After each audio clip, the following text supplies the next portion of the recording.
Here's what to look forward to in 2023 for PlayStation. Well guys, 2022 is coming to an end, and while the beginning of the year was kind of mid leading up to Elden Ring, which ended up being amazing obviously, and then the middle of the year kind of took a little bit of a dip, and then we got a contentious remake with The Last of Us Part 1, they really rounded out the year pretty well with one of the biggest and best games ever released, Gotham Knights. No, I'm just kidding. I'm talking about God of War Ragnarok. But with that being said, 2023 is looking like it's going to be a huge year for the PlayStation 5, whether you're talking about games or hardware. So for today's video, I figured I'd go through everything we know about and let you know what you have to look forward to in 2023, because I got a feeling there's a lot of new PS5 owners out there this Christmas. So the first thing you have to look forward to next year is the DualSense Edge. This is the long-awaited Pro controller from Sony. People have been really excited for this thing because we've been asking for a Pro controller directly from Sony since the DualShock 4 came out, because a lot of people, myself included, think the DualShock 4 is one of the best controllers ever made. But they completely skipped that generation, allowing Xbox to sort of take over the Pro controller market with the Elite Series 2, which kind of took the world by storm.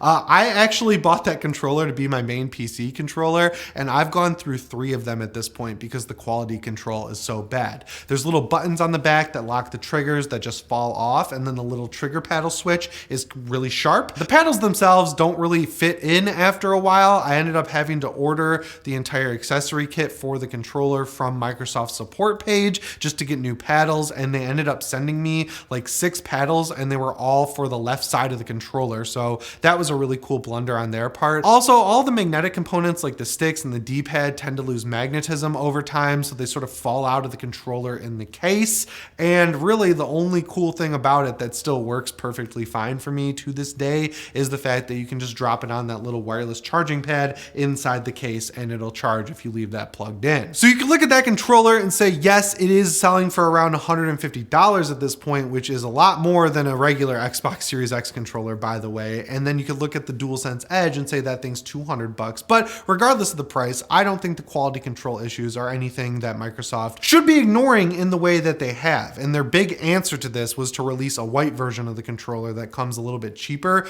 You can get it without any of the accessories in the case and everything like that. But apparently that one still has the quality control issues as well. So they've really lined things up for Sony to have a slam dunk with the DualSense Edge, which if you look at this controller, it just looks like an extremely premium DualSense controller. And the coolest thing about it, in my opinion, is that the stick modules are actually replaceable. So if this thing ever gets worn down or your sticks get stick drift or anything like that, you could just go and buy new modules for it, pop them in, and you'll be good to go, because every stick in the world for some reason at this point is prone to stick drift. It's also going to be heavier, it's going to have weights in it, it's going to have different sticks, it's going to have paddles, everything that you would want out of a DualSense Pro controller is going to be included in this one, including a carrying case, which I think is really cool. The one thing I hope it does have over the DualSense that we have now is a better battery life. That's one of the cooler things about the Elite Series 2 is that the battery life in that controller is a lot longer than the actual Xbox Series X controller's battery life, and also the fact that you can recharge it, but that's not something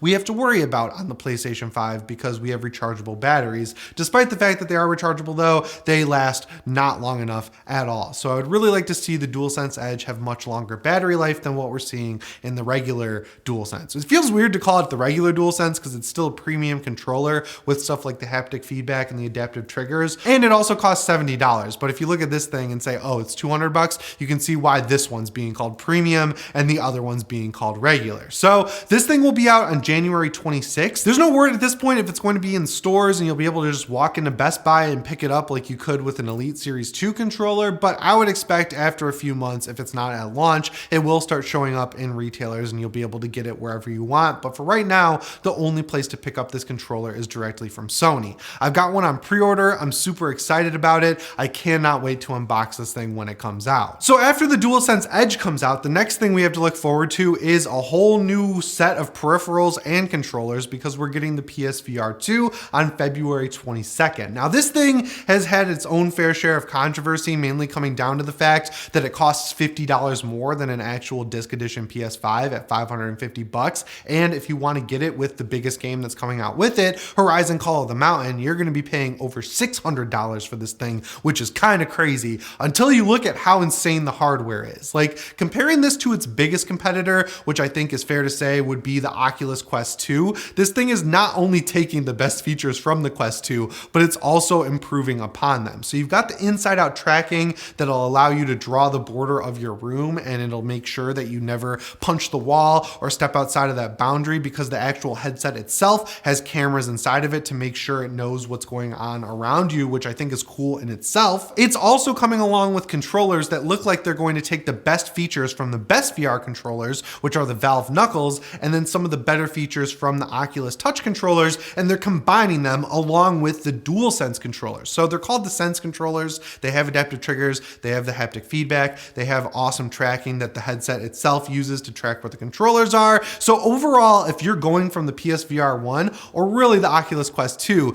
this is going to feel like a massive upgrade for you. And at launch, the lineup is decent. We are getting a Dark Pictures game, which looks like it's going to be just like Until Dawn Rush of Blood, but in the Dark Pictures universe. We're getting a free upgrade to Resident Evil Village, which I think is awesome. I cannot wait to play that game in VR. Of course, we're also getting Horizon Call of the Mountain, but the 2 or 3 games that I really think they need to make sure they get sooner rather than later are Boneworks, Bone Lab, and Half-Life Alyx. Now, I didn't really think Half-Life Alyx could ever happen or would ever happen on the PSVR 2, but Valve kind of shocked everyone by releasing the Companion Cube collection of Portal over on the Nintendo Switch right after they launched the Steam Deck. So after making a PC handheld that's designed essentially to compete with the Nintendo Switch, they released a game on the Nintendo Switch, which kind of shocked everyone. So with that happening, I don't think we really have anything crazy to worry about them not releasing Half-Life Alyx on the PSVR 2, because all of the features that you need for that game to perform correctly are included on the PSVR 2. And honestly, out of all the VR games I've played, that's the only one that really felt like next gen VR. It felt like you were actually in the game. What I also really hope is some of these other studios they bought to pick up VR development are working on spin-offs of some of their other bigger games, like Spider-Man, for example. They'd be crazy to not have some sort of VR mode for Spider-Man where you can swing through New York City in first person as Peter Parker or Miles Morales. Like, that is such a no-brainer. They can make it like a free DLC upgrade that's like, hey, if you buy Spider-Man 2 on PS5, you'll also get this free VR mode that lets you swing through the city and maybe punch some bad guys. Like, I don't know, they could even do a full game like that. There's also their Iron Man VR game that was a first-party Sony game. I'd love to see a PS5 version of that. They really got to figure out how to navigate this upgrade path though, because that's the one big thorn in their side with the PlayStation VR 2, which is that any game that's on both systems, there's no free upgrade path. So if you bought Moss, for example, on PSVR 1 and you plan on buying it on PSVR 2, that's just buying the game once again for full price, which is kind of frustrating. Another weird thing is that unlike the PSVR 1, there's only going to be digital games for the PSVR 2. So the discounts are completely up to the publishers or Sony at the very least. So I don't know what Sony's going to do this time around. Are they going to sell the games for cheaper after a while, or are they going to play it more like Oculus where the games stay full price? We'll have to just wait and see, but I'm excited to get my hands on this hardware nonetheless, and I hope eventually there's an update for it that allows it to work on PC, because that would make it a must buy for a lot of people. Speaking of PC though, it looks like we are also finally going to get some sort of launcher for PC Sony games, and I could not be more excited, because with the Steam Deck, yes, Steam is the main platform you want to use on it because the OS is basically built on top of Steam, but they don't block you in any way from using something like the Epic Game Store, the Xbox Game Pass store if you're using Windows, or any of the other stores that are available on Linux. So yeah, if Sony comes out with a launcher, I would assume it will run on the Steam Deck, and I would definitely switch over to using it because Sony has been teasing it for a long time. There have been references to it in the Spider-Man PS4 port over to PC, and they basically confirm that there's a launcher in there, and then eventually they also let you log into your PlayStation Network account and unlock some suits and get some XP early in the game. So they're definitely testing a way to connect your Steam account to your PlayStation account, and I don't feel like they'd be testing that unless they had a launcher in the works, you know what I'm saying? And with this launcher, the rumors basically tell us that what we have to look forward to are cross-buy purchases. So if you bought something like God of War Ragnarok on your PlayStation 5, and then eventually when the PC port comes out, you won't have to buy it again on PC if you use this Sony launcher. You'll just have it in your account forever. And what I'm really crossing my fingers for that's also rumored is cross-save, because that was the best thing about the PlayStation Vita, and now it's the best thing about the Steam Deck. If you have a main gaming PC alongside it, you can just transfer your saves over the cloud back and forth, and everything just syncs on its own. It's so awesome being able to take AAA games games on the go with the Steam Deck, and I feel like you could have the exact same scenario with this Sony launcher on the Steam Deck or your main gaming PC, having your saves bounce back and forth from the PS5 to that console or PC. As for when this could come out, there's a lot of like space in the middle of the year. I could see something like this happening around the summer, because at the beginning of the year with the DualSense Edge and the PSVR2, they've kind of got their hands full with doing PR and releases and things like that. So releasing this around the same time as something like Forspoken or Final Fantasy 16, I could definitely see that happening. There's also the big gap between I think June and whenever Spider-Man 2 comes out. So there's a lot of time in which they could release this launcher next year, but I would say it's a done deal that it's actually coming because it is leaked so many times at this point. The next thing we have to look forward to that you may or may not be excited about is at the very least a PlayStation 5 Slim. So you've probably heard about this thing at this point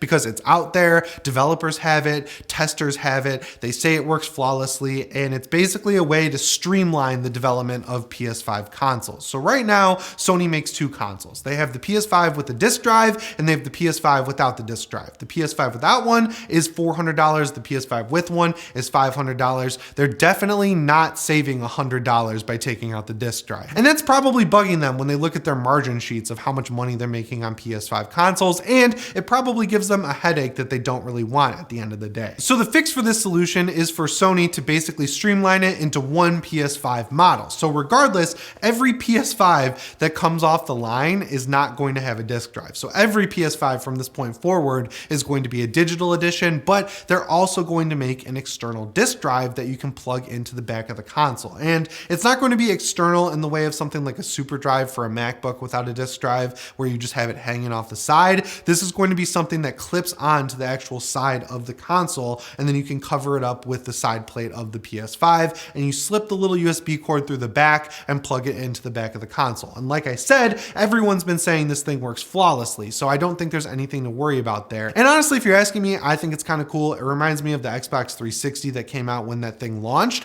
where you could get the core edition without a hard drive, right? It would just come with a memory card, and that would allow you to save your Xbox profile and save your games. But if you wanted to store games or more saves on the actual console or DLC or anything like that, you could go get an HDD for your Xbox, which was great for me when I was in high school and had like no money, because I saved up lawn mowing money to buy my Xbox 360, and I got it with just that memory card. And then over time I needed more space, so I went and bought an HDD for my console, and it was awesome. But what if you wanted Wi-Fi? Well, you had to get an external module for that as well, and it was actually kind of cool seeing the thing completely constructed. So yeah, having a PS5 that's modular, that's something I'm actually really excited to see how Sony kind of makes it all work. But the last thing we kind of have to look forward to, which may or may not be happening, which I think will really piss people off if it does, is a PlayStation 5 Pro. Now, there have been rumors about this, that the test kits are out there for a while now, but I really hope and don't think Sony is releasing this thing before 2024. The reason for that obviously is A, no one's been able to get a PS5 for like 2 years now, so that's kind of a bad move on their part, and B,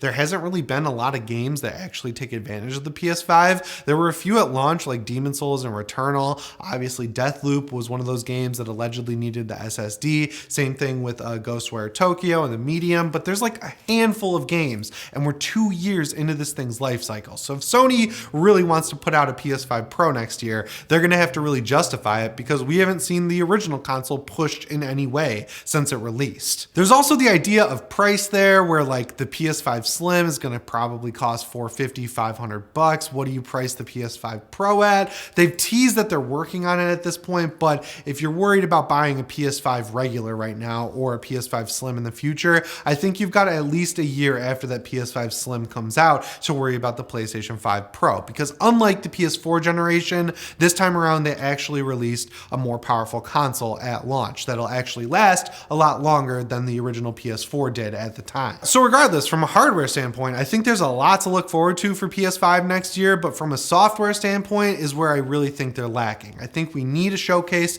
to let us know what else we can be excited for, because right now, the big games we have to look forward to from Sony, one of them is kind of niche, one of them is huge, and one of them looks like it's going to be a disaster. And those three games are Final Fantasy 16, Spider-Man 2, and Forspoken, because man, I don't know if you guys played that demo, but it's a huge mess. But yeah, God of War Ragnarok really got me excited about the PS5, as did the Callisto Protocol. So if you haven't played those games, which like, I don't know how you haven't played God of War, but if you've been on the fence about the Callisto Protocol, I think it's a good showcase for what we have to look forward to on the PS5 PS5, at least graphically speaking.